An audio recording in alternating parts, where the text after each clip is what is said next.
You get that intimidation check is free. Thank you. I'm gonna, shift my stance so I can side-eye Krusk and wink at him as she browbeats that guard.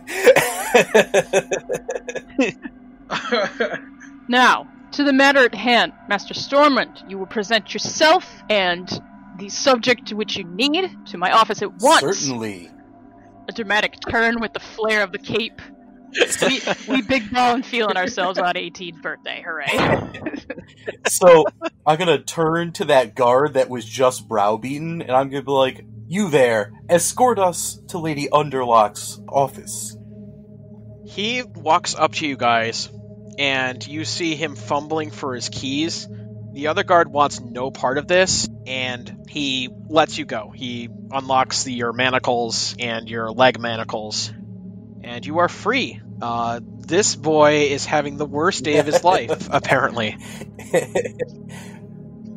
All right, this guard's name must be Ragnar. It has to be. It's getting fucked right now. I'm going to give the guard that kind of look that says, "I'll remember your face next time." So he brings you upstairs. There's like a little path on the eastern side here by the trenches, right. And I ping it on Roll20 for you guys, but for the narrative, it's a side passage that kind of cuts through some of the chicken wire, and it turns into a small inclined set of stairs that are blocked off by thick barricades, which have to be manually moved to the side, and is actually patrolled by guards who turn themselves to the side. So you guys are going up the stairs, and Sad Boy Guard is going to be following behind you. Alright, so you guys go to her abode. There's a small little hut on the side of that overpass. It's kind of like a guard, well, not really a guard tower, more like a guard hovel, I guess, for a lack of a better term. It was put together with makeshift items and kind of constructed crudely into what appears to be kind of like a watchtower type of deal. We live in a world where a desk made out of pine is a symbol of wealth. So, this makes perfect sense. Yeah, welcome to real struggle hours. You guys are in the tower. The guard looks at Embrin nervously and is pretty much begging you with his eyes to have permission to leave. She just stares at him and just lets the weight hang in the air. Just doing my job, Miss Underlock. I should hope so. I'll go sigh in disappointment as he leaves. Just one last kick to him while he's this down. Character has so much swag. It's so good. So you guys are in the tower by yourselves. I can't. Stormwind. Yes, my lady. I don't feel the need to hash out again just why it is. You have to be careful about just how much you flaunt your talents around here. Alright, now that formality is out of the way, what are we doing? I shall remember to be careful with my talents then. May I call you Embrin in private? I guess. Visibly annoyed, but smirking. So you see, there's a knock on, the semblance of a door that is made out of the makeshift Hopefully tower. Not too hard. Who hails? He responds with, "A scout, ma'am." Enter. He enters. He's a tall man, really tall. He's a half-orc. You can tell that for free. Word of advice, ma'am. The next time someone comes calling, perhaps ask for a passphrase. He stands there, and there's a bastard sword at his side. Would an intruder really be so polite as to knock first? He pauses for a moment. People will do all sorts of things in order to get your attention, especially nowadays. You have no idea. Stormwind. Stormwind is just staring at his fingernails right now, examining them for crime. The half-orc looks at you, closes the door behind him. The dawn is nigh, my friends. And he eyes Krusk. I believe you are the one that the jailer mentioned. What's his name? Thorkel? If I were, what message would you be passing to me? An opportunity, friend and brother. He looks at you, realizes that you are also half-orc. I stand to him and I say, speak this deal. The deal is we are recruiting Luminate. If you are willing to accept Does the that, mantle. connect the last dot in my mind when he actually uses the word luminate, or does that not mean anything to me either? Oh, yeah, babe. Yeah, great. You're smart enough. I should hope so. He looks at you expectingly. You will get your dream, should you decide to roll with us. If not, he points at his bastard sword, and actually looks at some of the trinkets around his neck. Roll me an Arcana check, Carric Stormwind. Oh, that's my favorite. I hope that was in character. Oh, damn. You look at that pendant, and you notice he has an anti-magic field around him. Of course he does. So he folds his arms. Unless you wish to have this secret remain with you eternal. Is he talking to me again? But talking to everyone. Is this the best place to have such a conversation? Well, we intended this conversation to be had at the eastern side, but it appears, he stares at Carric, that some people had alternative I means. suppose it's my prerogative to try and help a friend in need. We had means of getting him there. I appreciate your help, friend, but maybe we should be more subtle Says next the time. man walking around with an anti-magic amulet. I didn't know how you would answer me. A trained mage would spot that at 100 paces. Foolish precautions. Then you would know that it'd be foolish to attempt magic on me. Excuse me, magic boys. I'm simply suggesting that, yes, you may have our answer. I don't see why any of us would say no. Right? Looking to Carric and Krusk. You look at Krusk and you can tell he looks far away.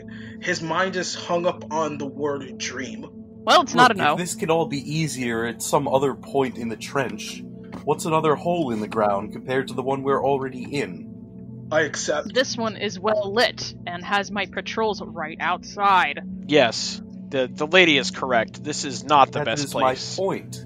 If there is a better locale, let us move there. He opens the door, like, really sarcastically to Carric, and then everyone else is, like, genuine, like, trying to be helpful. After you, my new friends. So it's arranged then, Carric. I will accompany you on this matter with the Mage College. Emberin makes a point of saying that. Yeah, for prying ears. Exactly. I am indebted to you, my lady. I'm glad you understand. Well then, off to the Mages College, shall we? Says the half-orc. And you guys go down the overpass. You would know that they're behind here. There are a small series of tunnels that have been kind of excavated for the purposes of just liaisons to go hither and thither, also for the guards to do their routes and whatnot. You eventually get to an eastern point where you eventually find yourselves in a very thin path. Calling it a path is being very generous. It's more like a indent in the rock here. Kind of like a trench, but not as, significant as the other one is. Like, the other one is, like, super deep. Your upper half of your body is kind of towering over the trench. And you are escorted to this point in the northern eastern direction. It's like an opening, and you see a couple of men that are also similarly equipped, like the half-orc that is guiding you to this point. You see all races of humanoidity. You see half-orcs, you see a human, you see a dwarf kind of like folding his arms, looking very impatient, and you see an elf, like an actual elf. It's pretty uncommon in your town. You're actually considered an anomaly, Carric, because you are a half-elf. That elf actually greets you. He is of wood elf variety, shall we say? Ooh, Umber the skin. variety of elf that's probably taking this whole thing the hardest, I imagine. Oh yeah. Okay. Hello, friends. Hail. Shall I call you friends? I take it that you've taken us up on our Is that offer. where all of this sudden delivery of messages has come from? You must be confused. He kind of does like a grandiose 90-degree turn as he addresses you guys. My friends, my name is Alumbra, and I have been instructed to come retrieve disciples who might be interested in what is actually happening. does this whole, like, pacing around, like, it's hard for him to stay still. Enlighten us, please.